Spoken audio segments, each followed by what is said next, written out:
Good evening all. On behalf of the Kolkata Bhubaneswar chapter of INYAS and IIM, that is Indian Institute of Metal Bhubaneswar chapter, I, Sriparna Chatterjee, welcome you all to the second session of AMSE-2022 is with us. Yes, sir. Yes, sir. Good evening. Yes, sir. You can switch on your camera, okay? Camera. Yes, sir. Yes, sir. Yeah, please. Good evening, sir. Yeah, good evening. So very good evening to all of you. Let us welcome Dr. Kamapara Kishore from Carbon Lab of Indian Institute of Technology, Hyderabad.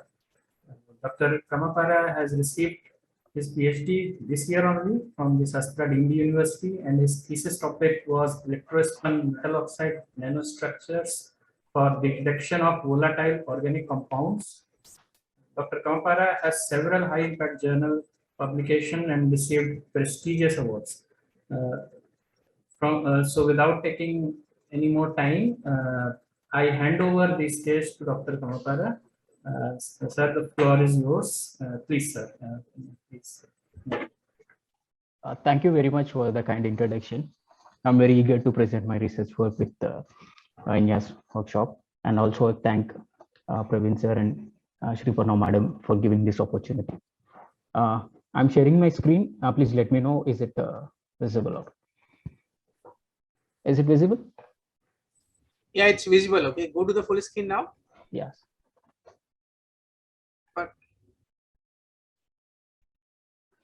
Yeah, perfect. Okay, please. Yeah.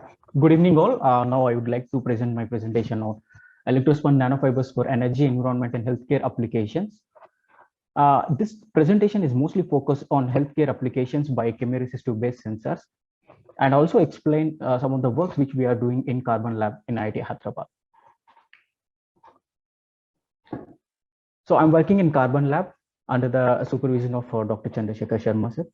So here we are working on metal ion batteries, metal sulfur batteries, metal CO2 batteries, and supercapacitors, which comes under an energy sector. We are also working on biomedical applications. Now we have recently started on sensors also, which is mostly on chemiresistive gas sensors. Here we are working for H2S gas detection at the initial phase of the work, and we are also working for many other healthcare applications like exhale breath sensors, which is much required in this COVID era of detection. Now, different types of nanostructures. I would like to begin with importance of nanostructures before going to nanofibers. So there are various types of nanostructures, of which high surface area nanostructures like nanofibers and wires having a prime importance in detection based mechanism or good charge transportation. If you compare the 3D nanostructures and 2D nanostructures, the charge transportation won't be that much swift when compared with the one-dimensional good surface area, high surface area. I mean. So another disadvantage of these structures is like the structural stability of these structures over a period of time with a thick deposition. It cannot be as good stable products. Now, in these aspects, we would like to improve this structural stability and high surface area for charge transportation. One-dimensional nanofibers play a good role. And nanowires and nanorods, nanobelts also comes into this 1D category, but Electrospun nanofibers will have ultra long length, which can absorb good amount of charge, or which can facilitate in good charge transportation. But some of the disadvantages of one-dimensional nanofibers, if you don't care in the process of synthesis, like smooth surfaces and like a smooth edges cannot provide a high surface area when compared to the porous structures. Now, the zero-dimensional materials, I mean nanostructures like nanograins and nanoparticles have an advantage of porosity. The combination of high surface area like one-dimensional and 0D nanograins with high porosity gives a good gas sensing applications or charge transport applications. Now, these two phenomena, zero-dimensional arrangement of nanograins, I mean, one-dimensional. You have some problem in the voice. Okay, can you fix that? Your voice is breaking. Am I audible, sir, now? Yeah, now you're audible. Okay, so keep it. Is it okay? Yeah, it's fine. Yeah, please. I'm sorry. This one-dimensional arrangement of 0D nanograins gives a good sensing performance for chemiresistive gas sensors, especially. So now the nanofibers can be deposited by various techniques, but among which electrospun nanofibers can be used for obtaining ultra long length nanofibers. So the typical electrospinning setup consists of a high power supply, which will be given for the tip of the needle where the precursor solution is held, and collectors of various types will be there. Like this is a static collector where the precursor solution is completely focused onto the collector in a vertical direction. This is called a vertical electrospinning setup. Now, some of the parameters which play a key role in the sensing performance, during the deposition of nanofibers are the solution variables, where the viscosity has a prime importance to obtain fibers, and the concentration of the liquid what we are using and the conductivity also plays a role at the end of the end product of the nanofibers. So some of the parameters which has to be focused to obtain a good nanofibers are these two in perspective of precursor solution. Also, the humidity and temperature also very sensitive for sensing applications where the humidity is a big spoiler of the sensing performance. So it has to be taken care that with good temperature conditions and humidity, with viscoelastic solution has to be maintained at the proper viscosity where the nanofibers can be extracted in a proper way.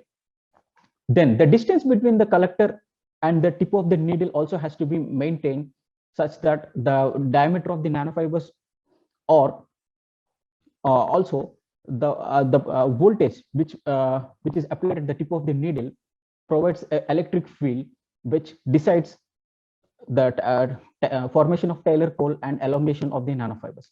So when the desired potential is applied at the tip of the needle, the precursor solution takes a Taylor cone. I mean, it is basically divided into three parts.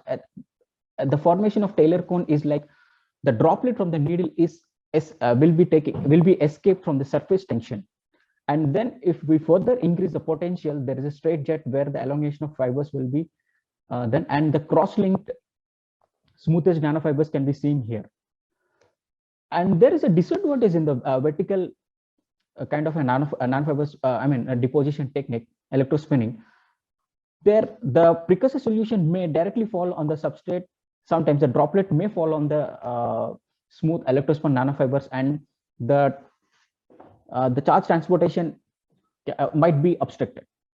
So the care has to be taken, and it has to be followed that horizontal electrospinning has a better properties than vertical electrospinning.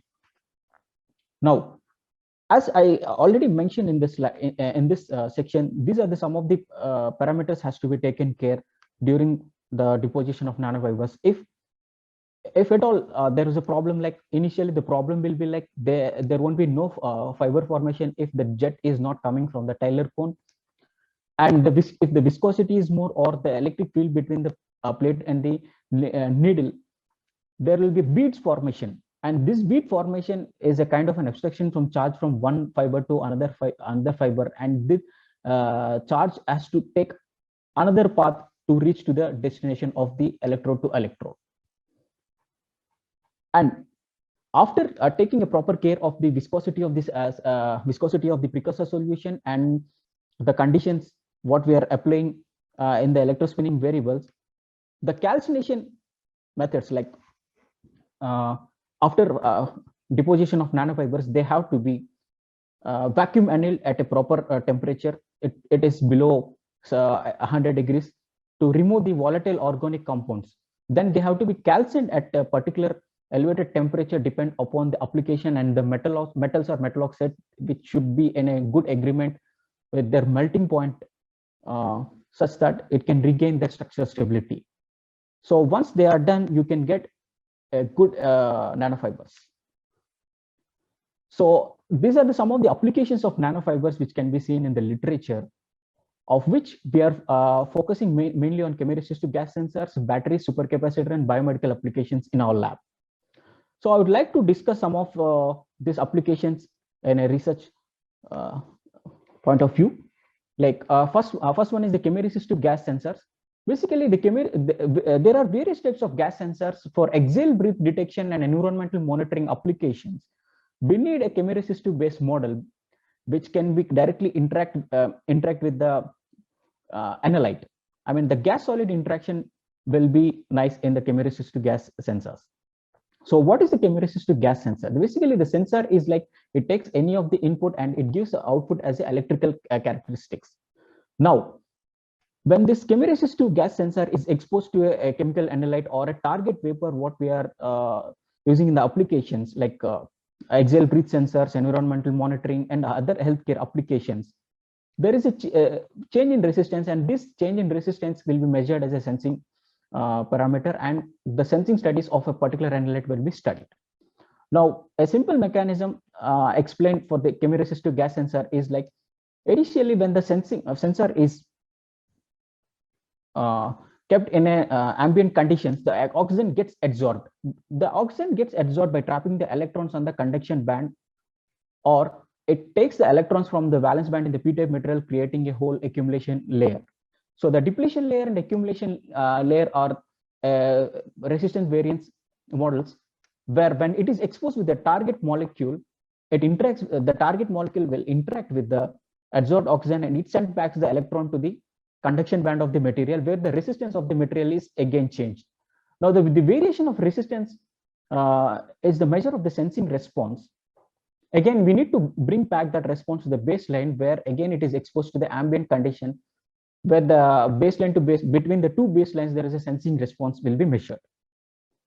Now, some of the materials for gas sensing in the chemiresistive techniques are like with respect to nanostructures, as I mentioned in my previous slide, like 3-dimensional, 2-dimensional, 1-dimensional, and 0-dimensional materials also will be used. As we are focusing on 1-dimensional materials, 0-dimensional nanograins arranged in 1-dimensional form by electrospinning method. For the metal, the material, while choosing the material, the metal oxide exhibit a very wide range of electrophysical properties, of which for chemiresistive methods, we need to choose a proper metal oxides which are of transition and non-transition metal oxides. In transition metal oxides, people are using wide range, wide band gap material and narrow band gap material also. But the important features has to be mentioned here is like the material has to be chosen with respect to the analyte what we are using. For example, if I'm using if I want to detect a reducing gas, I need to go for an N-type material because of its sensing mechanism. If I want to go for a your voice is not coming. Hello, sir. Am I audible? Hello. Yes, hello, sir. Professor Kishore, you are audible. I have a question for you. The difference between nanocluster and nanofibers, because you're working on carbon. Let her finish this, okay? Then you can ask questions later on. Sure, I'll do that. Yeah, am I audible now? Yeah, please go ahead. You're audible. Yeah.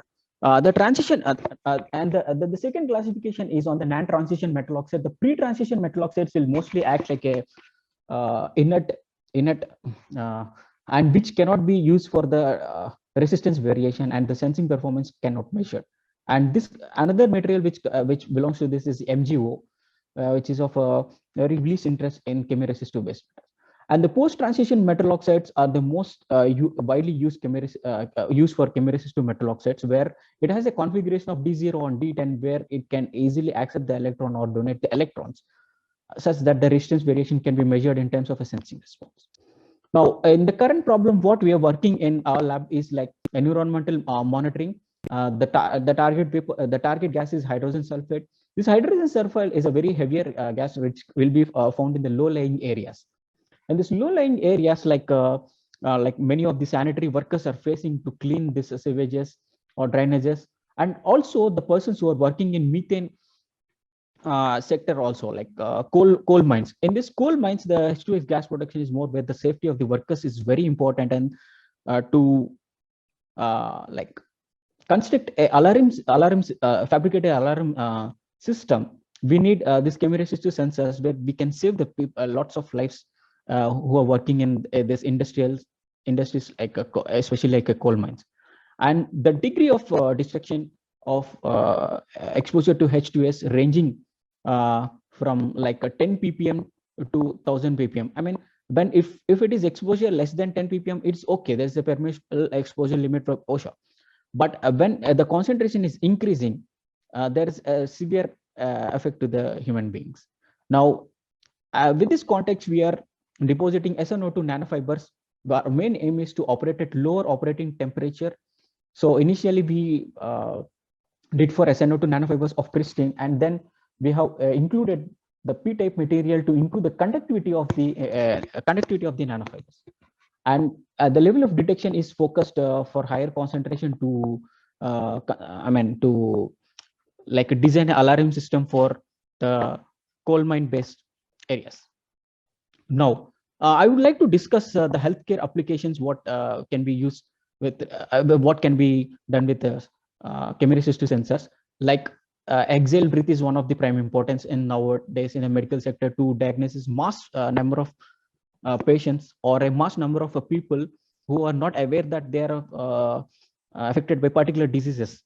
Like for example, lung cancer is one of the dominant among all the cancer diseases. If a person is affected by cancer, the probability for affected by a lung cancer is more. So I will be focusing on explaining the lung cancer detection with chemiresistive based sensors with N-type material, P-type material, and NP heterojunctions. Now, one of the deposition techniques I would like to give an insight where the charge transportation can place a dominant role. Like in terms of gas sensing, we required a good amount of diffusion and absorption of the gas. So if you take a single jet system, what really happens is like the absorption in the surface area, as we already mentioned, it is having ultra long length. But if you go for a hollow nanofibers, which can be used by coaxial type of electrospinning, the surface area is be further increased. I mean, I can say the double of a surface area can be used. And sometimes if you want to have a composite system or a mixed oxide systems, we need to go for a core shell kind of a type where the continuous PN junctions or NN junctions, or I can say the homogeneous PP type of continuous junction can be seen at this edge or the either side of the edge. So with this context, I will try to explain some of my works here. So first one is N-type ZNO for ethyl acetate gas sensing. With the ethyl acetate is one of the important biomarker of detection of lung cancer. So if you see this is a precursor solution prepared with PBA polyvinyl alcohol and zinc acetate. It is treated for over a 24 hours of time at 70 degrees in a water bath system. As when they are spun, we obtained beads-free nanofibers, and they are calcinated at elevated temperature. 0D nanograins were arranged in one-dimensional form. I mean, the nanofibers has retained its texture in one-dimensional form, but by improving the porosity of the nanofibers. And from the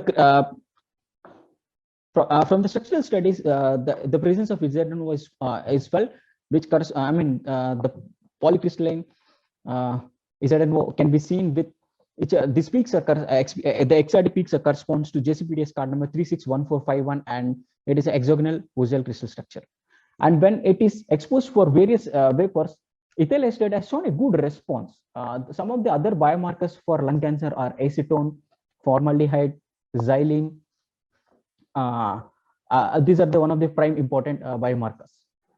So now ethyl acetate has shown a good response from low ppm to higher ppm at 350 degrees centigrade. At lower operating temperatures, it has to be the system has to be further improved, but it has shown a good response time and recovery time.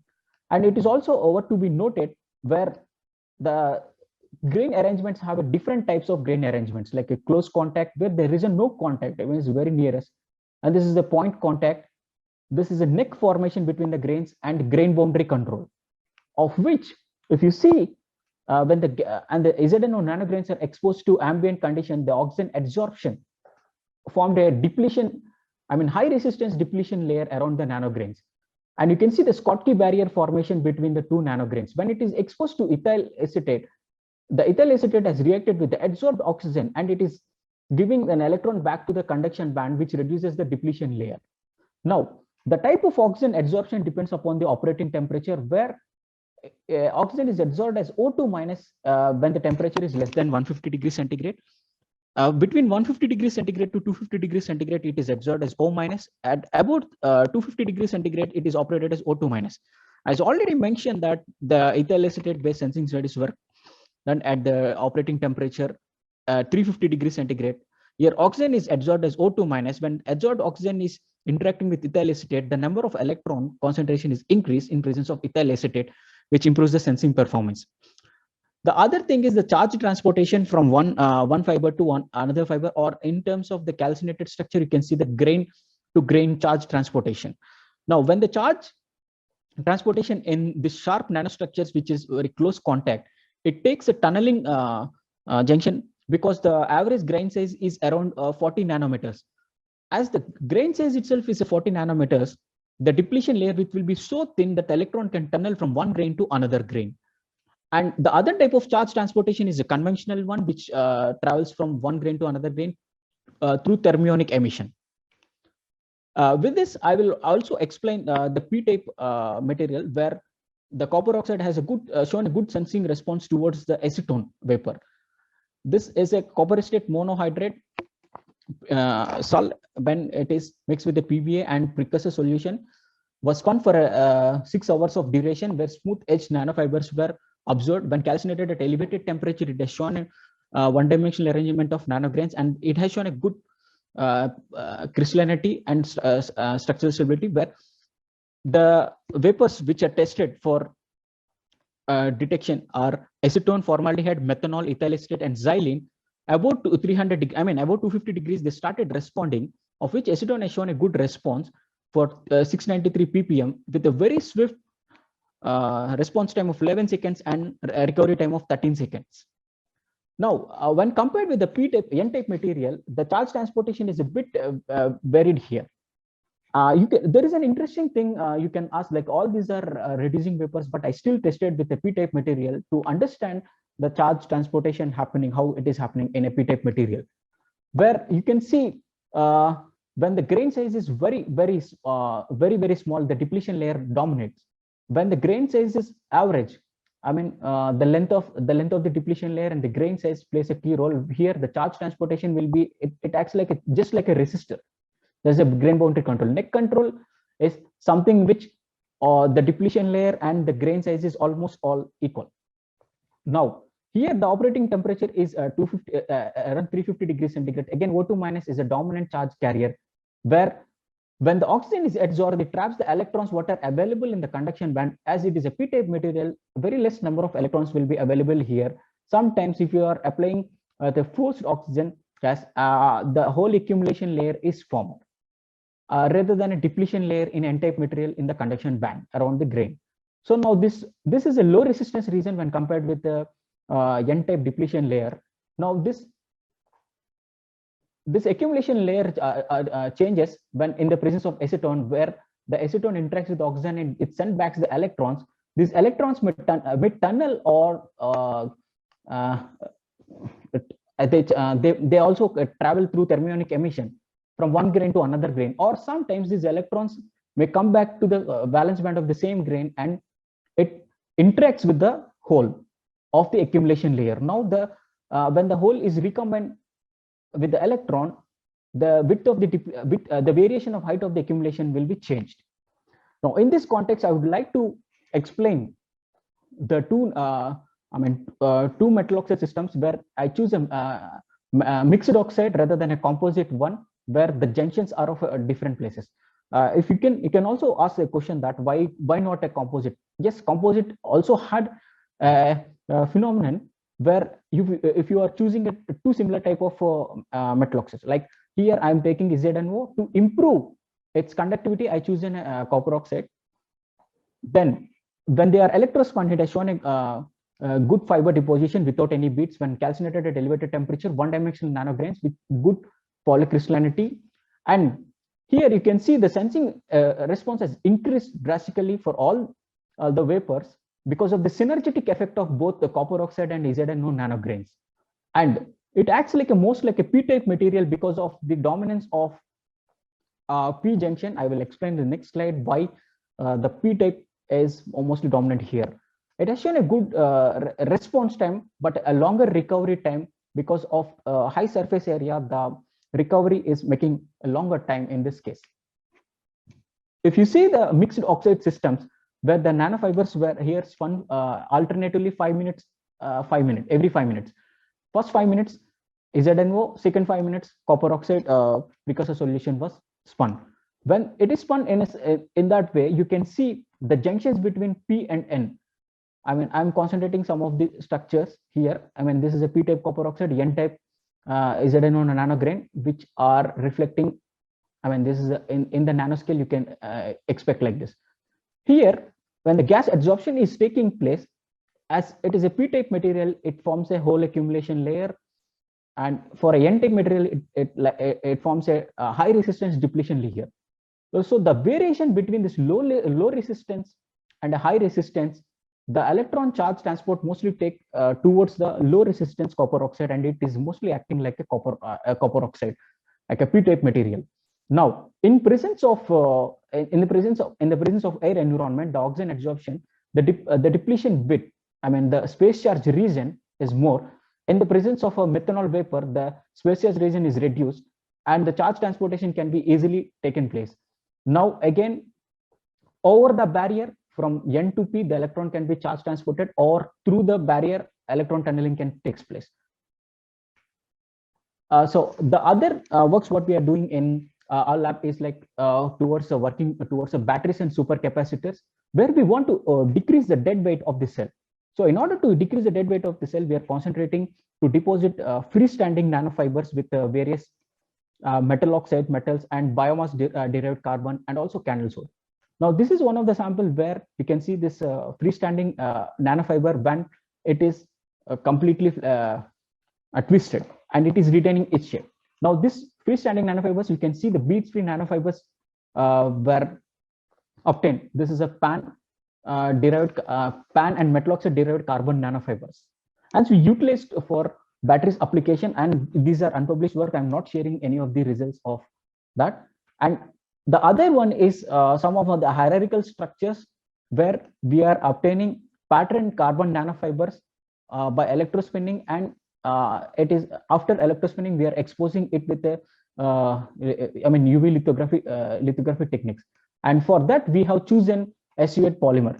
I mean, this is one of our previous work in a lab where we have taken a stainless steel wafer and we have used graphite coating by pencil. Then we have used SU8 polymer for as a spin deposited with the help of spin coating. It was pre-baked. After that, it was exposed to UV irradiation, and then it is a post-bake cleaned with SU8 developer to obtain the three-dimensional structures, where they were pyrolized and finally used for the battery applications. Where in our case presently, rather than simply spin coating, we are depositing with respect to electrospun nanofibers. When these electrospun nanofibers were patterned, which can increase the surface area, and in terms of lithium application, I can tell that the charge can be stored here in this three-dimensional structures, which is increasing the surface area in this aspect, and also the area for charge storage.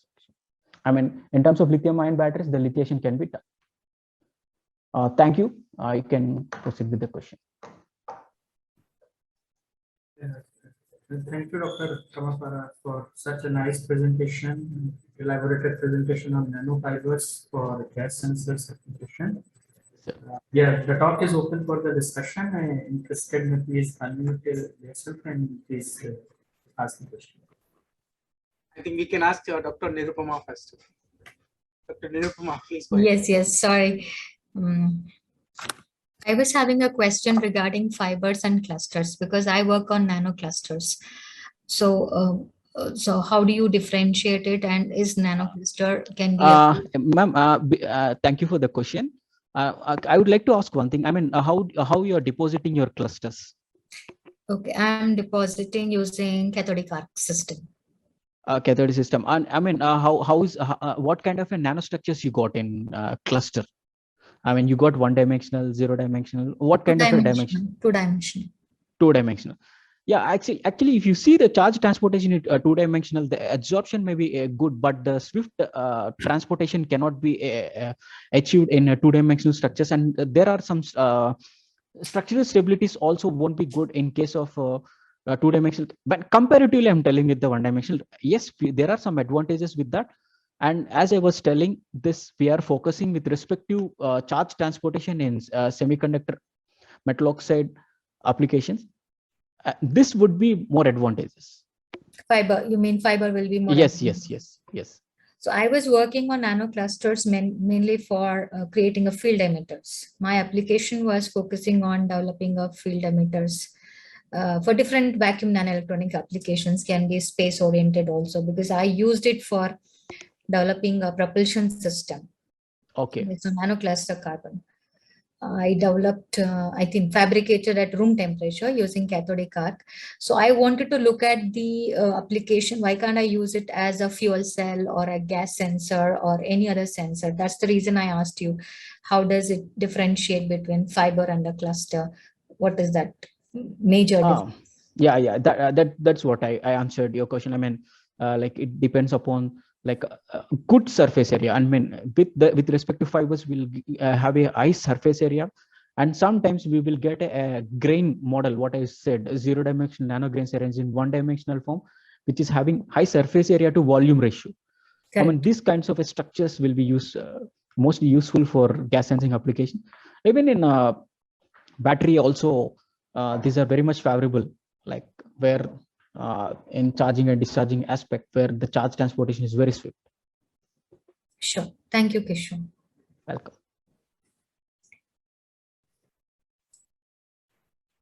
Yeah. May I ask one question? Madam, please, madam. So thank you, Kamapara. It's very nice presentation. So I have just two doubts. One, probably not your work, but as you are representing your group, so I would like to know that the last slide on this patterned nanofiber, okay? Yes, the paper you mentioned about Mamidi et al. Yeah. So here in the center, we see that well-aligned nanostructures, 1D nanostructures, right? Yes. So did you get this kind of well-aligned structure through electrospun technique, or it is something else? Because no. This is spin coating, madam. We have taken SU at negative photoresistant. We have made a spin coating. I mean, spin coating will just give you just like what I can say, just like a deposition, one of the deposition, when we can fabricate hierarchical nanostructures with the whatever the pattern, I mean, UV mask you're having, that patterns will be reflected on the deposited SU8 nanofibers. So probably through spin coating, you make the seed layer, and yes, on the top of that, these nanostructures were grown. So yes. Yeah, adding on to that, I have another question. When you do a photolithography for this, how does the uniform structure, appear? Did you get that uniform structured? How did you characterize it? Using which methodology? I mean, which equipment you had used? Can you repeat that? Uniform? What do you want? Uniform? Because it is a photolithography technique, right? Yes. So you spin coating it. Sometimes spin coating will not give you uniform, layers. Because I worked on nanosphere lithography. Okay, I used polystyrene spheres. I deposited. I used spin coating. It did not give me good result. Then I dip and dry process also I used. And what is the amount of time you coated it for? I'm not sure, because that was done last year. Okay, and what is the rotation speed? Your RMP? Even that I'm not sure, because I did not see, give me these are the two important things we have to be taken care for the spin coating. Okay. And once you are taking care of that, you can get a uniform structure. Yes, the 100 degrees uniformity cannot be obtained, but if you take care of those two parameters, you can get uniformity, and you can achieve a good uniformity between the patterns what you are doing in the lithography. But for me, actually, spin coating did not work. Dip and dry process, and I also used a piston to deposit a solution on the glass substrate. Even that gave me uniform structures. Now, the question I was asking is, when you did this, how did you characterize it? Which is the equipment you used? You did AFM or ENSOM? What is it? See, the one which you are seeing is the AFM one. Okay. And you can also go for, if you are interested to measure the height, you can also go for what I can say, like cross-sectional SEM or FESEM. Okay, I used ENSOM, near field optical microscope. I did AFM through that. But still, uniform structure was a challenging thing for me. That's why see this uniform. See, I actually, as of my thing, if you want to have a uniform, I mean, what is your cross section of your sample? What you have chosen? I think 50 nanometers, 200 nanometers. Also, I had a different. No. Actually, I was... see, when we are going at the nano level. Hello, am I audible? Yes, you are audible. Yes. See, when you are going for the nano regime, you are telling it's a very low nano. At that nano level, you can get an uniformity on this, based on the sample selectivity, if you can see with the optical microscope. Yes. I mean, the reason, I mean, if you take, for example, if you take one centimeter of a wafer or a 1x1 cross, I mean 10 mm by 10 mm of a square sample, there you can choose a particular sample where you are deposited well, and that can be chosen. That is one thing. If you don't have another facility, then spin coater. And I suggest you can go for electro deposition, electro spraying, okay, like some pyrolytic techniques also, which you can obtain a good amount of uniformity. Yeah, uniformity was a challenge for me, but anyhow, while I had stopped working on this, maybe I'll start again. Thank you for your inputs. Thank you. Yeah. So Kampara, so then my next question was like, in case of this copper oxide ZNO work, yeah. So there you have shown like maybe later on, like 16, slide number 16. Yes, ma'am. Yeah, this one. Yeah. So like you were talking about this depletion layer, right? Yes. Yeah. So how did you confirm? Like any experimental evidence do you have? Ma'am, that is the basic phenomenon when you are exposing a metal oxide with the oxygen. That is the basic sensing phenomenon. Like we will be measuring in terms of an electrical characteristics, madam. Like I will show a simple one. When you are exposing with like if you see this one, is it visible, madam? Yes. Yeah. See, for example, this is a copper oxide and ZNO mixed oxide nanofibers. When they are exposed for ambient condition in the sense without any gas. I mentioned you, it is not vacuum again. So in this, oxygen gets absorbed. When this oxygen is getting absorbed, okay, it will form a baseline, continuous one. I mean, here we are measuring up to 1 minute. We have seen here, we have measured for a longer amount of time also. We have samples of 10 minutes also. But as for studying purpose, I'm cropping this for a particular time. Now, once it is exposed for a vapor, a particular vapor, it interacts with the vapor, and it, as I mentioned here, you can see. See, when the oxygen is interacting with the particular vapor based on the reducing vapor or oxidizing vapor, as it is interacting with the reducing vapor, it generates an electrons. Now, this electron changes the resistance of the sensing material. That is how we will decide whether it is an accumulation or depletion layer. Now, how it is an accumulation or a depletion layer? Like basically for N-type material, I was as I was mentioning earlier, that high resistance depletion layer forms, and it have a baseline. I mean, whether it is an accumulation layer or depletion layer, where we can select here. Now, when it is interacting with the N-type material here, here it is an ethyl acetate interacting with the adsorbed oxygen. Now the number of electrons are increasing. Okay, now this number of electrons are increasing, and you can see the voltage response is increasing. So Yeah, now that yeah, I understand what you are saying, but yes. I just wanted to know, like, this is like something you are proposing, or maybe assumption you are doing, or No, that is an electrical characteristics based on the electrical characteristics. Okay. So I Yeah, just wanted this is one of the electrical characteristics between the P and N. Yeah, that's right. Sriparna, let me put your question in a very simple way. What Sriparna is asking to you, how you are ensuring that your depletion width is decreasing when it is with the methanol? Sir, that is what Any experimental evidence, okay, that's what she is asking. Yes, sir. Based on, I mean, I have not shown any experimental evidence other than sensing performance here. We can have a basic, like what I can say, just a PN junction kind of a thing. Where we are some characterization near to the valence band, like XPS or maybe UPS. No, sir. We will not go for XPS characterizations. We will be going for the electrical studies, sir. Just like varying or voltage from a particular voltage. Yes, Sriparna, you go ahead, please. Yeah. Okay. I got it. So maybe probably Mott-Schottky kind of thing, may say, because from tangent and all these things, probably. Yeah, negotiate not Mott-Schottky. Yeah. Okay. Anybody else is having a question? Professor Baspi, please go ahead.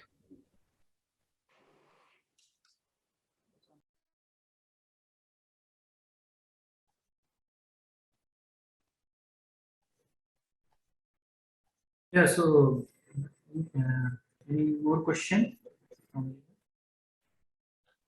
If not, then I thank again Dr. Kamakara again. And now I invite Dr. Sriparna for the vote of thanks. Sriparna, over to you. Yeah, thank you. So I thank today's both speakers for their timing and deliberation.